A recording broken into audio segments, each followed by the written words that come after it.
Good morning. It's good to see all of you. If we haven't met before, my name is Colin. I'm the pastor here at Branches, and it's just a joy to be with you in worship today. If I need to get pumped up in the morning, I think from now on I'm going to watch that bumper video. Really great. Grateful to Lauren and the media team for making that as we start this new series called Spiritual. And we're really excited about this series because it taps into a conversation that I think a lot of people are having. If you would let us know that you're here today, if you would check in and you scan this QR code, you can fill out your information, let us know you're here, especially if you're a guest with us today. I'd love to connect with you and know that you're with us in worship today for this conversation about spirituality and what it means to be a spiritual person. And like I said, this isn't a conversation that I'm prompting or that's coming from me, but from a cultural conversation we're having. And we can look at the statistics. There's a group called Barna that kind of surveys the religious landscape of America and the West. And I was looking at some of their statistics this past week about spirituality and the spiritual life. And among non-religious people, so people who are decidedly and self-professed atheist or agnostic or just nuns, as we call them, N-O-N-E-S, not N-U-N-S, different sort of nun, talk about spirituality. When they're surveyed about spirituality, about a quarter of them say that they're spiritually open. A quarter of them say that they're spiritually growing, so they're involved in some spiritual aspect of their life. And some say they're spiritually curious.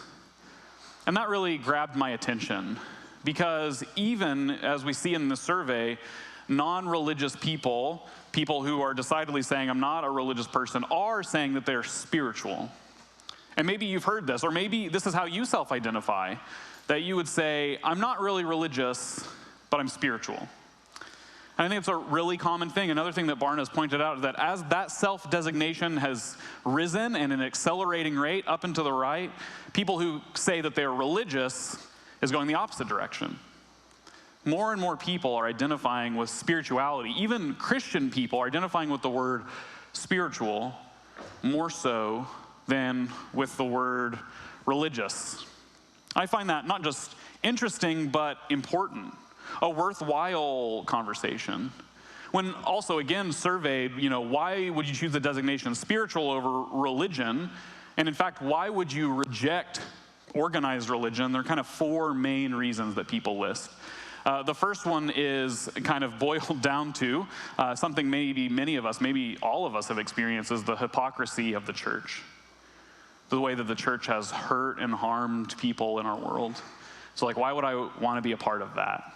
Important one.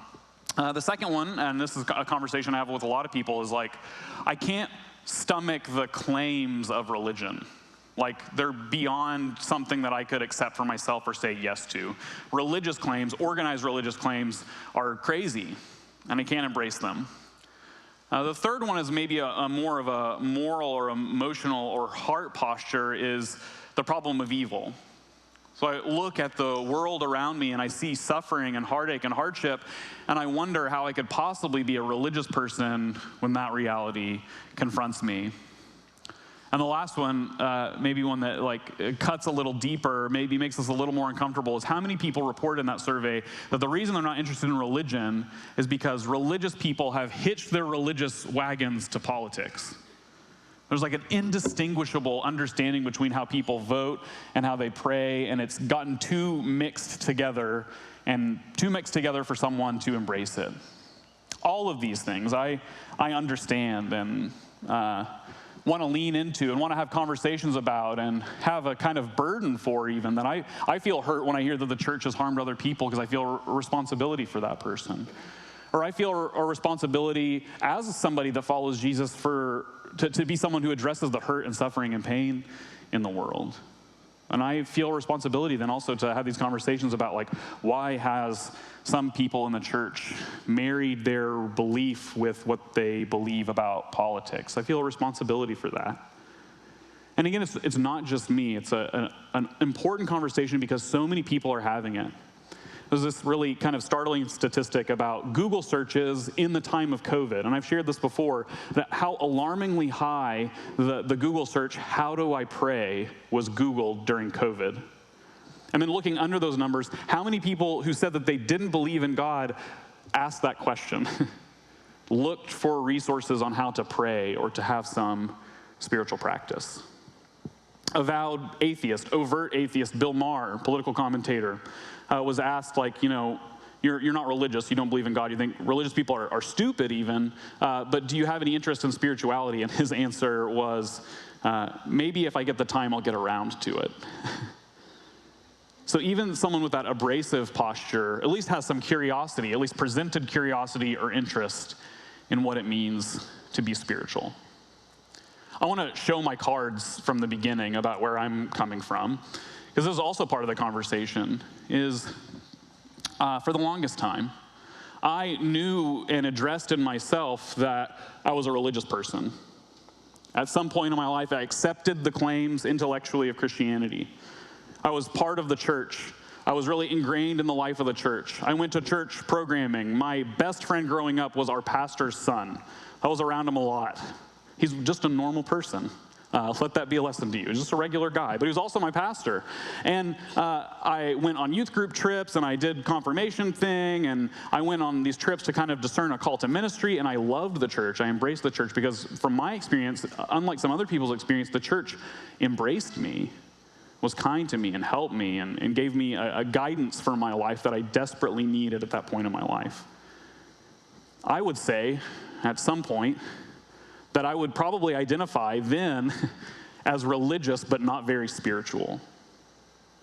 And this came as a painful realization, honestly, where I had at least in some capacity, the intellectual part nailed down. Like, let's look at the creed. Yep, got that one, believe that one. Struggling with that one, but I affirm it. Yes, agree. In terms of service, check, And I had the action part, at least in some capacity, down, like that I knew the importance of caring for the poor and lifting up the lowly and caring about the oppressed and the marginalized. But what I found was missing in my life, because I encountered people for whom it wasn't missing in their life, was spirituality. To be a person with the heart posture of the life of the Spirit, as Christians have called it for so many centuries. And I wanted to be a spiritual person. I wanted that heart posture. I wanted to identify both as a religious person and a spiritual person. And so I started to learn from people who were spiritual. I was just talking to somebody in the lobby about Dallas Willard, who I mention all the time. It talks about spiritual formation. And people in my own family and the kind of 3 feet around me who are disciplined and deep. And I wanted that. To be a deep and disciplined person, not just somebody who nodded his head when somebody said something Christian-like. So that kind of comes as the foundation too. And one of the first places I identified or searched for spirituality was in the power of habit and spiritual discipline. And again, we've talked about that a lot here. And one of the first places in that area of interest was people's morning routines. Anybody have a really, really good morning routine? Maybe just a regular one? Yeah. Landon said to me this week, my wife Landon said, remember when you were really into morning routines? It was operative word is remember. There was a time. And even then, when I was really into them, it was I was interested in other people's morning routines. And it was kind of I'd like to have one day, And so I would read about, famous people's morning routines, presidents and musicians and artists and public figures. And there's this thing on YouTube called PBS Idea Channel, not around anymore, RIP, I miss it. And Mike Regnetta, this kind of public thinker, intellectual, he spent one of his episodes talking about morning routines and the kind of what he called mesmerism of a morning routine, that it kind of gets you in the zone. So he talked about Friedrich Nietzsche, who would wake up early in the morning, take a cold bath while drinking warm milk. I'm not going to adopt that one, pass. Or Simone de Beauvoir is another author who she was, what he says, by leaps and bounds, not a morning person. And finally, the boredom of laying in bed would wrench her out of her bed. I more identify with that one. But then eventually she'd sit down to write, and then she would write enough to go meet up with her friends. That was her reward. And then he describes Toni Morrison, kind of probably one of the greatest modern English authors today. And her morning routine was, she was a morning person. She'd wake up at dawn, watch the sunrise with a cup of coffee, and this is how she described it. To, quote, make the connection. To become what she called the conduit. That's what her morning routine did for her, is it allowed her to connect herself to something deeper, and from which then she would do her work. She would make her art. She would spout her words. She would publish her novels. Her morning routine was the foundation of her making that connection. Her morning routine was allowing her to be the conduit. And I imagine if we could ask her, if you miss your morning routine, do you feel disconnected from that something else? She'd probably say yes. And so that's what I was longing for in my spiritual life, was like, I need to have that routine, what we call the disciplines, the practice, to have both that depth that I recognized in spiritual people and that discipline that they had to practice day in and day out to, as Toni Morrison put it, make the connection, to be the conduit. She would say, but before that happens, that is writing, this had to happen. And that's honestly how the opening of the whole Bible begins in Genesis. Before anything happened, this opening that many of you probably heard before had to happen. So we're in the very first chapter, the very first book of the Bible, Genesis 1, and it says this. In the beginning, when God created the heavens and the earth was a formless void, and darkness covered the face of the waters. Then God said, let there be light. And there was light. And God saw that the light was good, and God separated the light from the darkness. And God called the light day, and the darkness he called night. And there was evening, and there was morning, the first day. Friends, this is the word of God for us, the people of God. Thanks be to God. I really want to zone in on those first two verses where we hear about the state of what is, or I guess honestly what wasn't. There was nothing, and God's activity on it or in it. We're going to learn a little bit of Hebrew today. It'll be fun, I promise. The beginning, it says that it depends on the translation here. It's the world, or what was formless and void, or a formless void. You're going to love this one. The Hebrew is tohu vavohu. Oh, you want to try that one? Tohu vavohu. It's so fun to say. And you can tell, we lose it in the English, that whoever authored Genesis was trying to bring about this poetic sense of like, there was this wash of nothing and chaos. When God began to create everything that is now, the world was chaos. It was tohu vavohu. It was chaotic nothing, which doesn't really even make sense, but it's to apply to the mystery that somewhere in the beginning of time, there was nothing. And God's response to this tohu vavohu was to sweep over it. We see in the NRSV, which we read today, that a wind from God, it says, swept over. And the word for wind is ruach. You want to try that one? That was good. You give a good guttural ugh at the end. Ruach. And ruach means wind, or even breeze sometimes, or life, or breath. When God breathes breath into Adam's nose to make him come alive, it's ruach. And here, this wind that sweeps over, this spirit, some translations say, sweeps over the chaos, over the tohu vavohu. It makes that contact. And if we hear anything today, if we kind of want to lay a foundation for what it means to be a spiritual person, it's that what Christians have wanted to say for centuries, and they even say it explicitly in the Bible, is that God is spirit. And it's, people say, well, what does that mean? Well, it means that he's spirit. And God in spirit, God in, well, if we want to take ruach as the Hebrew word as an understanding, is that God is life. God is the animating force behind all that is. God is the breath in our lungs. We just sang it together. That whatever is animated in the world, whatever creation we see, whatever beauty we see all around us, God is the force, the one behind it. And not an inanimate force, a personal force, one that speaks, one that longs, one that loves, one that cares, one that is compassionate. And also for us today, when we think about what it means to be spiritual, one that creates. We see this word ruach and to identify God as spirit all over the Old Testament. And often it means that this spirit gives words to people, just like Toni Morrison. This spirit rests on a body or in a person's mouth and gives them the words to say. It starts movements. This spirit comes that it compels people to care for the poor and the oppressed. And the common thread through all of what the Spirit does in the Old Testament is that it's generative. It's creative.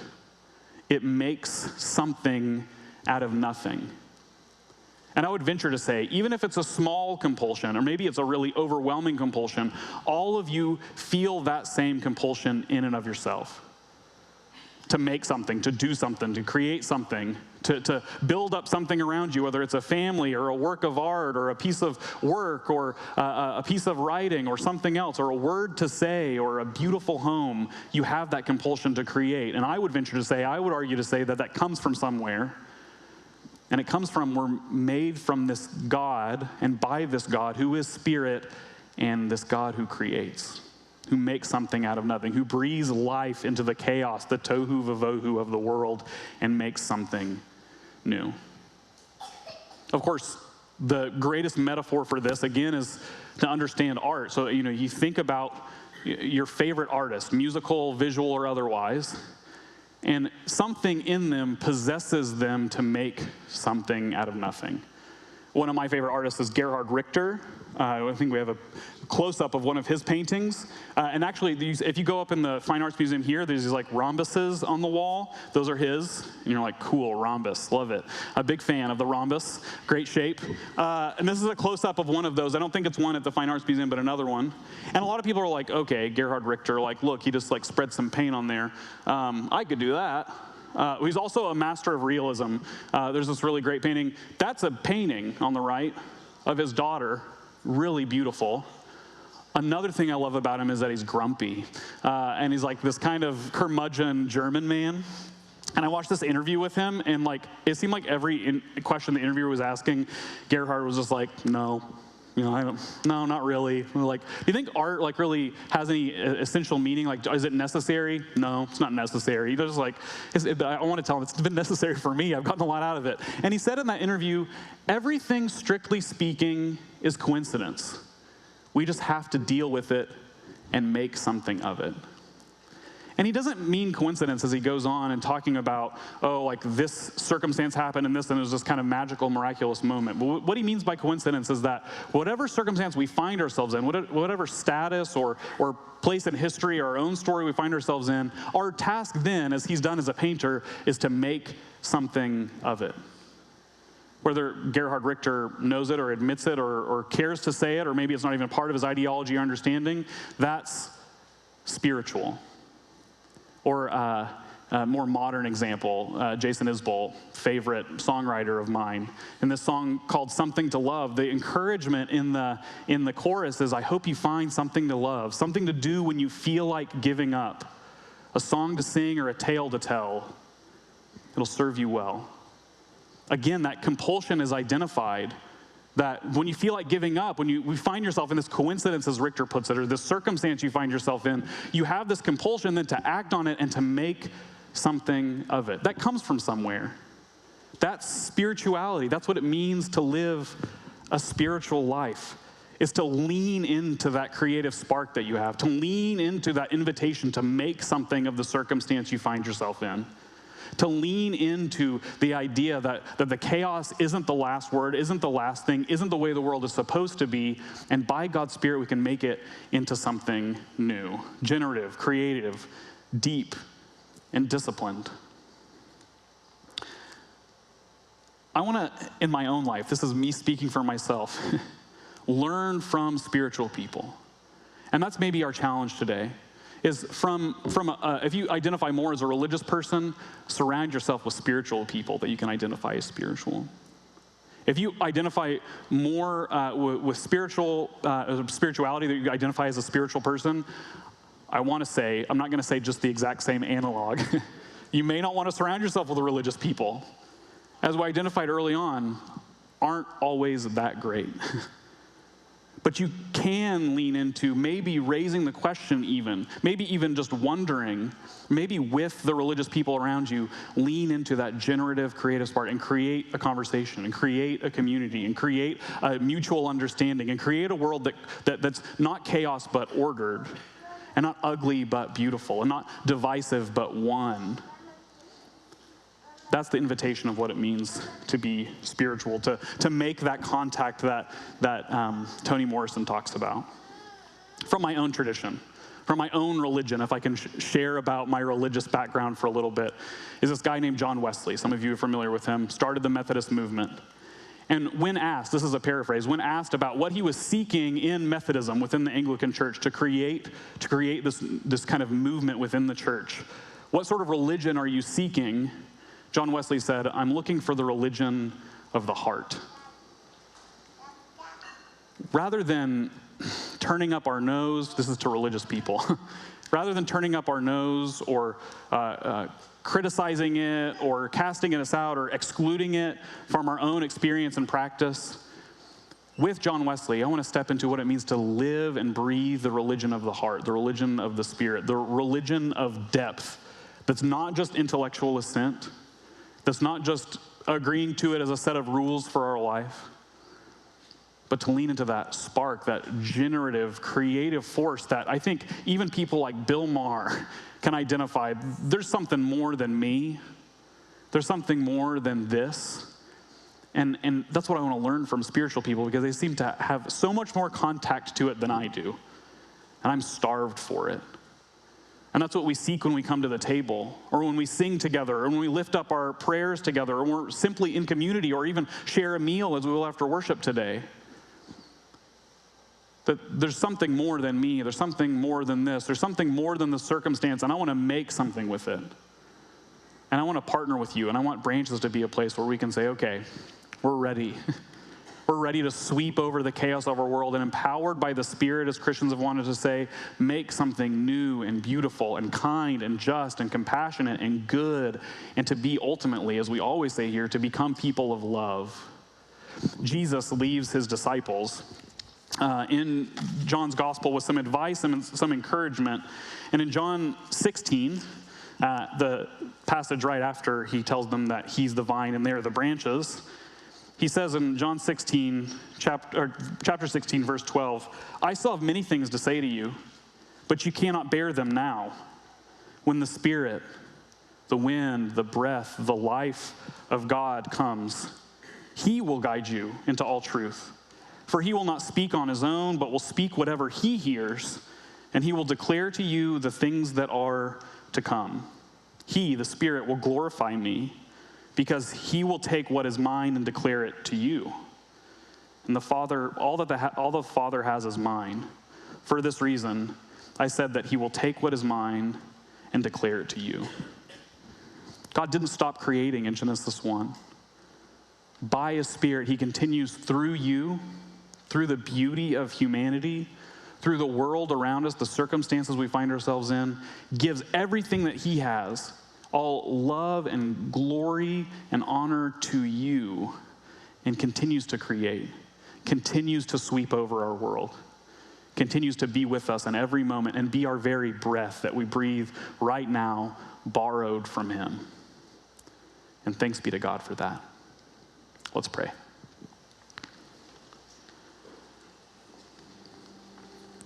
Almighty God, by your Spirit, make us spiritual people. Creative, generative, new, whole, beautiful, loving, compassionate, kind, just people. May we have access to everything that you have through your Son, Jesus. When we come to this table, when we share a kind word, when we lift up the lowly and the oppressed, when we make something beautiful. Make us beautiful. In your name. Amen.